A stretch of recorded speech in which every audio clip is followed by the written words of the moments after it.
You've also been getting involved with questions for our next guest, who is sat in the hot seat.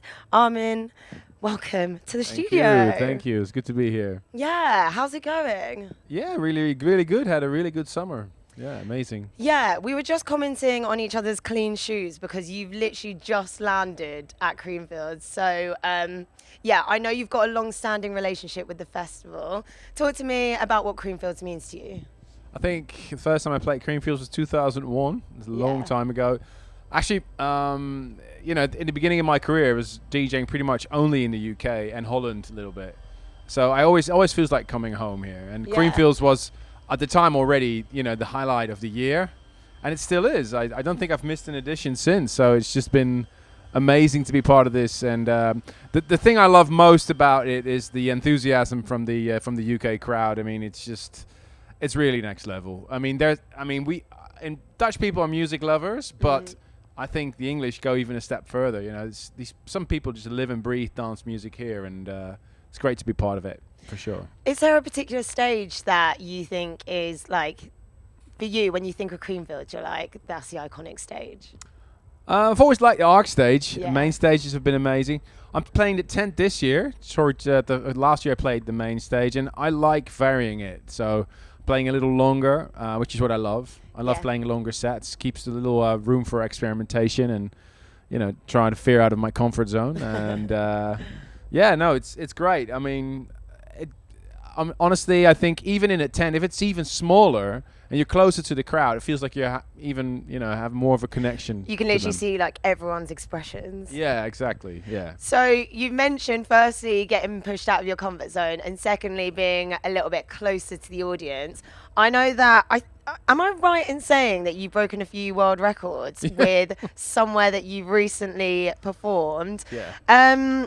The tallest building, the Burj Khalifa. Yes. Okay, I don't even know where to start with this, because when I was looking at the video, I was like, what on earth? Like, they literally like lit up the whole of the building. Yeah. And you were at the top of it. Yep. Where did that start? Like, when did you get approached for that, or did you ask to do that? Like, what was going on there? I'll try to tell you the short version of the story. I have a very special relationship with the people from Untold Festival in Romania. It's basically first time I played the festival was 2015. Was booked for 2 hours, ended up playing 3. Next year I was booked for 2 hours, ended up playing 4, and et cetera, et cetera. So in 2019 I played a 7-hour set on the main stage. Wow. And it's just, people in Eastern Europe, they love trance and they love my sound, and I just feel a special connection to the crowd there. And they're doing a Dubai edition. So they asked me to do something special for announcing the festival that they're doing in February next year in 24. And they came up with the idea to do a set on the Burj Khalifa, which actually I heard in hindsight that a lot of people try to do sets there, but nobody was allowed. And for some reason, they allowed me to do it, and I felt honored. They're like, wait a second, we've got Armin Van Buuren on the phone. Yeah, and so We're sending him up there. So I flew to Dubai, I did the set there. And actually, I didn't know it was a world record, because I've seen DJ sets from hot air balloons and stuff. But apparently, it is the tallest building in the world. And for people in the Middle East, it's like the Eiffel Tower. It's such a special building and an iconic location. And then also the LED wall on the actual building is the largest LED wall in the world. So that is the second. That's got to be the second. But world I record. didn't It know. must be highest, and then I didn't you know. were just there like. Oh, I during the came day. off. I finished playing my set, and I'm asking to the camera guy, was that the highest DJ set? And then somebody said, yeah, it was. Why didn't anybody tell me? I didn't even know, but it was things surreal. better. Would you have changed things if you'd have known that? Not really. I'm very fortunate. I'm not really scared of heights. I know a lot of people are, and I think that was the most asked question to me this week. Were you scared when you were up there? And I wasn't. No, I wasn't. It was just an amazing view, and I felt so honored. But it was weird because there was no crowd in front of me. Yeah. Was it like a lift? Did you have to go? Well, obviously you're not doing stairs, but like, was it a lift like straight the way up? No, you had to take a couple of elevators, and usually that's off limits, so you can't go there. No, it was, and the sound was actually pretty pumping up there, and the crew had an amazing time. Yeah. And they had like a lot of drones. I think it was 15 or 20 drones and a helicopter. Wow. And it felt like a James Bond movie. That is a huge project. Yeah. Yeah, absolutely insane. What kind of thing could you do next? Yeah, exactly. Maybe like on top of. I feel like that's higher than a mountain, though. It's got to be.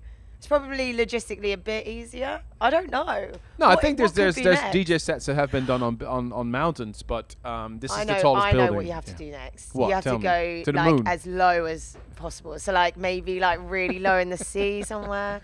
Yeah. That sounds a bit. That sounds scary. I'm not putting that into the atmosphere. Right. So you're going to be on the Mega Arena. Yeah. Have you got anything in your set that you can like throw forward to? Let us know what's going to be in there. Any sneaky surprises? I wish I could say, but I am premiering some brand new tracks that I finished. Some big collaborations that I'm working on. The thing is, I've been so. Can you tell us any names? No, not yet. Don't ask I'm me throwing yet. my new single though. I can tell you Okay. that. Lose This Feeling, which is all the BPMs are going up, which is what I love because I've always been playing like 138 and 140, and it seems to be allowed again to play those harder styles, and you know I love it. I love the fact that trance is making a huge, melodies are making a huge comeback, and everybody feels so great about that, and it's really exciting in a way. Yeah. Yeah, the energy was high very early today. Right, before we let you go, we've got a couple of questions that people have been getting into us. Right, go on. So Chris DEDM has said, what's been your most memorable set to date? I think. Well, Burj Khalifa is Yeah, I was definitely gonna up say that's a there, big but I think I'd like to say my solo show that I did in the Amsterdam Arena, 2017, because it was a combination of everything I'd ever done. You know, all the artists that I work with. We played in the biggest stadium, the Ajax football stadium, Johan Cruyff Arena, and I played 2 nights, sold out. My family was there. You know, all the people I worked with, and we did this show, which is on YouTube, by the way. You can find it, and it was so iconic because everything sort of came together. It was called The Best of Armin Only, and I still have really good memories about that. Yeah. Oh, that's good. SM Fur says, which artist from a different genre outside of dance music would you like to collab with? Oh, actually, you know, I listen to a lot of other music, especially I've just on holiday. I listen to a lot of jazz and ambient music, and I'm a massive fan of Jean-Michel Jarre and you know the classic synthesizer sound, Vangelis and all that sort of stuff. I mean, it would be great to work with them. I've done a track with Jean-Michel Jarre before.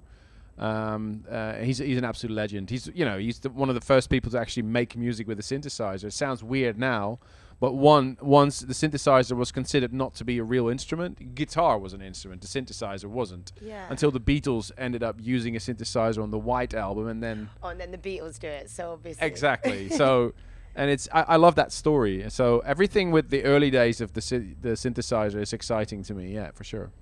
Glog78 says, what's your favorite track at the moment? My favorite track at the moment. I'm a fan of Space Case. Is it wrong to promote your own tracks? No, obviously you can. I've done a track which I wrote for the State of Trance Festival in Utrecht earlier this year, and it was an homage to the early rave sound, which came before the trance sound, and it was when everything was still techno and trance and house was all still the same thing, and it was felt and I feel we're going back to that era right now. And Space Case is sort of my homage to that era. Dino Gem says, what country have you been to that has the best food? Best food? Well, I'm a sucker for everything Asian. Yeah. So just take me to. I was in Japan earlier, and I did omakase. You know what that is? Omakase sushi. Oh my god. It's the best ever. I do love sushi. Yeah. One last question before I let you go. We've been asking everyone, so it's our version of Snog Marry Avoid, but it's a camp back-to-back or rave. So from the Creamfields lineup, who would you want to camp with, who would you want to back-to-back with, and who would you want to rave with? I'd love to rave with Enrico Sangiuliano. I met him on a plane. He's a good friend. He actually played on the State of Trance Festival.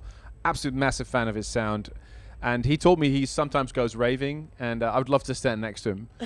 Back to back, obviously, would be the new trance guys like Patrick Topping and Ben Hemsley. I think that would be sick. Yeah, they're playing the sound that I used to play here when I first played Creamfields, and it's great that they're bringing that sound back. I absolutely love them. And camp, there's many friends of mine here. I think probably Vini Vici. They're we've done quite a few tracks together. The last track we did is doing great again. Great Spirit is a classic that we did. I still play that every set. And they're the nicest guys. You know, Aviram and Matan are close friends, so it would be great to camp with them. Great. So many people in the camp. But Armin Van Buuren, thank you so much for joining us. Thank you. And obviously you have an amazing set. Thank It's you. going to be insane. Watch out for those new tracks. Thank you very much. Thanks for Cheers. joining Thank us. you.